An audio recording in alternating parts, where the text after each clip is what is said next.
Bonjour, je m'appelle Jean-Christophe Becquet, je suis l'animateur du groupe de travail sensibilisation de l'April. Le groupe de travail sensibilisation de l'April, c'est une des formes de concrétisation de l'objectif de l'April, promouvoir le logiciel libre. Et ça vise notamment donc à mettre à disposition des communautés, des groupes d'utilisateurs Linux, des lieux d'accès public à Internet, des supports de promotion et de sensibilisation au logiciel libre. Le principal support autour duquel s'est créé le groupe de travail sensibilisation, c'est l'Expo Libre. L'Expo Libre qui est une création de la Ligue de l'enseignement, Apitux et l'association Linux Alpes, qui est une exposition sur le logiciel libre et ses enjeux. Cette Expo Libre était publiée initialement sous licence libre, ce qui a permis au groupe de travail sensibilisation de l'April de se la réapproprier et de se la décliner. François Poulain a réalisé le portage de l'Expo Libre sous Inkscape et il va nous expliquer maintenant pourquoi, comment il s'y est pris et puis quelles sont les perspectives pour la suite.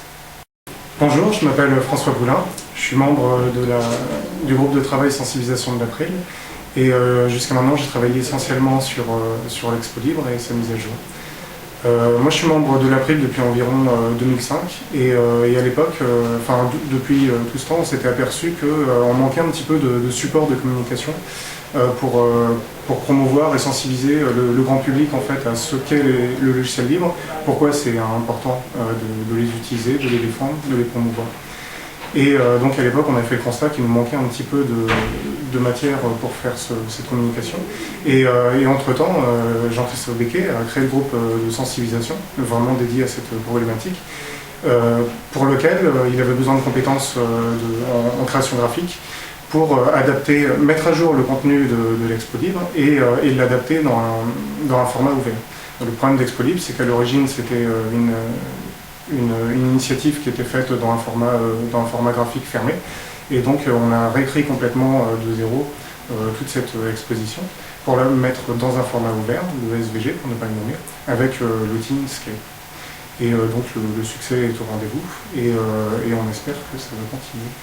Donc aujourd'hui, l'Expo Libre, comme l'a dit François, a rencontré un franc succès. Elle a fait l'objet d'une publication mensuelle dans le magazine Linux Pratique.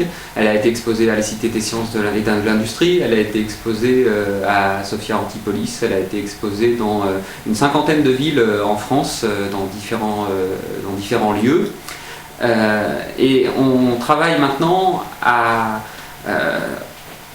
mettre à jour cette Expo Libre et peut-être à la décliner sous différentes formes, c'est-à-dire peut-être avoir des panneaux sur des sujets qui sont aujourd'hui pas encore abordés dans l'Expo Libre. On pense à la culture libre et aux licences libres pour les créations artistiques. On pense au projet de cartographie libre OpenStreetMap. On pense au logiciel libre pour l'accessibilité aux handicapés ou encore au logiciel libre éducatif et l'utilisation de logiciels libres à l'école. Donc l'idée c'est de faire appel à chaque fois aux compétences des personnes qui connaissent ces thématiques, qui connaissent ces logiciels, pour rédiger des panneaux complémentaires qui viendront progressivement enrichir l'Expo Libre.